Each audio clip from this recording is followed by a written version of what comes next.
Welcome back to PJ's Movie Time. Yeah, it's PJ's Movie Time, where every Monday I sit down and do a movie review, and some of you watch it, some of you like it, some of you end up watching more. Every week I have a great time doing it, and all you guys like to throw in your comments saying, hey, review this, review that, and don't be afraid to. Maybe one day I will review your request. But this month we had Summer Blockbuster Month, and it's been great. We started with the 80s. We had Back to the Future. Then we went to the 90s with Will Smith and Independence Day. And last week in the 2000s, we did Fantastic Four. It's the last episode of Summer Blockbuster Month, and that's okay. But we're going to end it with a horror movie, and I have chosen World War Z from 2013. It's a Paramount movie. They got the rights for this movie back in 2006, 2007, and it was developed for a long time. And if you didn't know, World War Z is a zombie movie. Pretty much the world with this, they're calling it rabies at first. And it ain't rabies. It's some messed up disease. It's turning everyone rabid, everyone into zombies. And it starts with a guy who works for the United Nations. He's an investigator. He's going to try to figure out how in the hell this even got started in the first place and how to stop it. And if you didn't know, this movie is based off of a novel. Yes, this zombie movie is based off of a zombie novel written by Max Brooks. And from what I heard, Max Brooks didn't really have much involvement, and he did get to pick some of the writers and all that. He did get to have a little say, but not very much at all. But the director for this movie was Marc Forster. He also worked on the Bourne Identity movie and Monsters Ball. It was written by Matthew Michael Carnathan, Drew Goddard, and Damon Lindelof. I think it's a decent movie. I will say I have not read the book, World War Z, but the book is very different due to the fact that it's kind of like news logs of the zombie war going on in this fictional world. So they had to come up with their own characters and their own cast and all that stuff. So no, it's not anything really like the book, okay? I did read Max Brooks' other book called The Zombie Survival Guide. That is a really good read. It's very entertaining. I got hooked on it. I read it in maybe, 3 or 4 days. That was pretty good for me back in the day when I read that. I need to read it again. It's pretty damn good. The budget for this movie, they were given up to about $269 million, and it earned about a box office of $540 million. That's not too bad. It's not too bad at all. And there were a lot of reshoots. There were a lot of rewritings during this movie. It wasn't that easy to put together. Now, when they got this movie together, Brad Pitt, who's also the star of this movie, is also a producer of this movie, has a production company called Plan B, and apparently he clashed a lot with the director, Marc Forster. But moving on, who stars in this movie? We got James Badgedale playing Captain Speaky.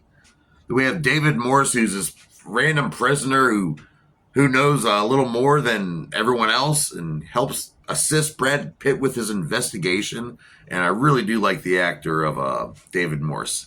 We have Daniela Curtis playing Sijen. She's a pretty good character too. I really enjoyed her. And the daughters of the main character, we have Abigail Hargrove playing Rachel, and we have Sterling Jerring playing Constance.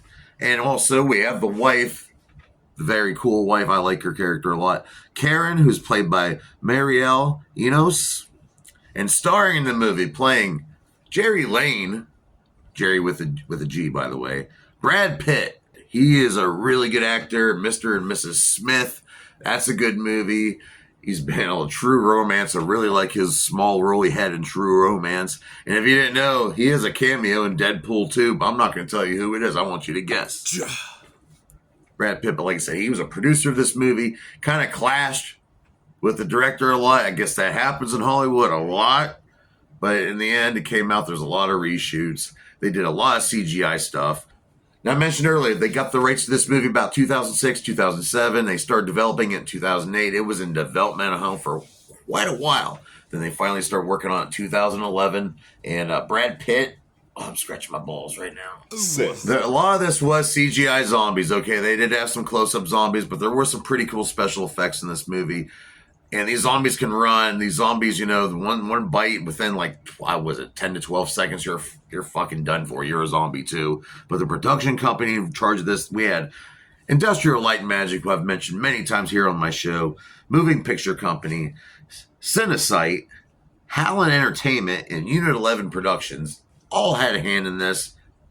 And I tell you, for the time this was about, what, 12 years ago this movie came out, I really think the special effects look pretty good. Not going to lie. But running zombies, terrifying. You know, I grew up with the George Romero zombies. And those motherfuckers, they walked. They at the fastest, they walked. They're doing like moves like Pentagon and Rey Mysterio and all that crazy shit. These zombies are fucking scary. I would not like them. So some really cool scenes here, though, with the special effects.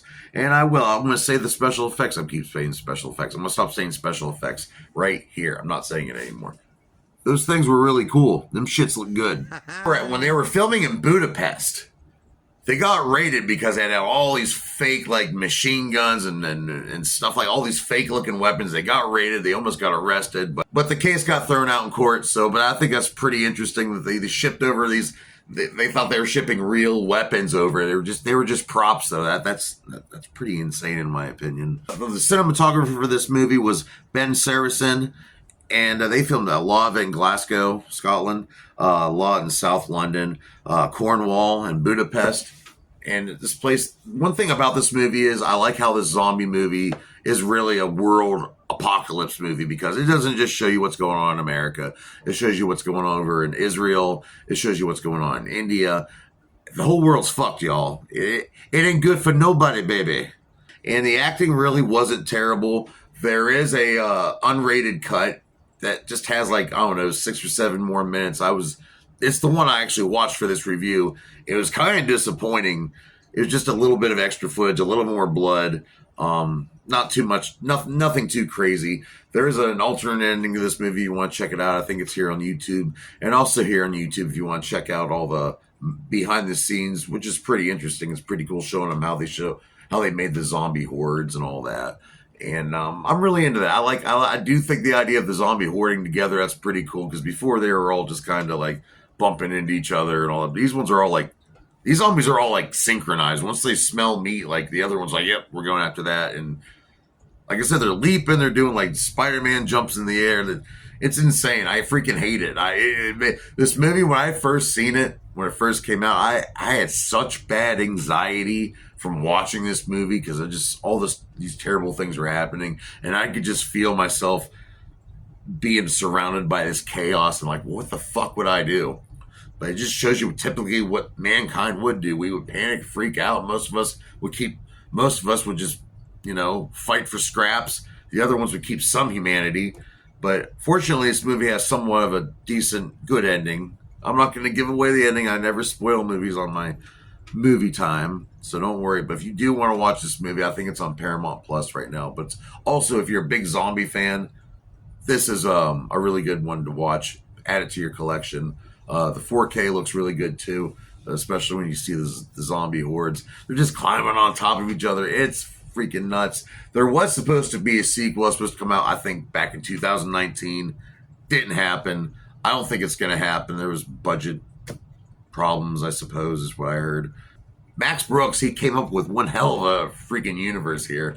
Go check out the Zombie Survival Guide and World War Z that he wrote. And these are some good reads. I will read World War Z at some point, but I can guarantee you that the Zombie Survival Guide is a great read. You will not want to put it down. Very good stuff. This movie, though, what do I rate? World War Z from 2013, starring Brad Pitt, that smoking hot hunk. Oh, getting bitten into chunks by zombies. No, he doesn't. Don't worry, he doesn't get. All right, I won't spoil. He doesn't die. Don't worry, Brad. So all you Brad Pitt fans. But yeah, go watch this movie. I'm gonna have to rate it 3.5 out of 5 dog dicks. That's a pretty good rating. Not gonna lie, but I would like to thank you for joining me here the past 4 Mondays for PJ's Movie Time Summer Blockbuster Month. It's been fun. It's been great. I've been shaving my back every night. It's really thick like a beard now. Can't wait to show it off next month. But next month I'm going to be a little loose next month. I'm just going to throw out some random movies. But next month is The Gathering of the Juggalos, y'all. Legend Valley, Thornville, starring August 13th. Your boy PJ Bozak will be there. Your boy Gingerbread will be there as well. Come check us out. Homie Powda, we're going to be setting up shop there. The Butterfly Campground, hopefully, if we can land it there. It's going to be a good time. But the week of the gathering, I'm not going to give it away, but we're going to review some Juggalo shit next month. It's going to be fun. I'll see you here next time on PJ's Movie Time.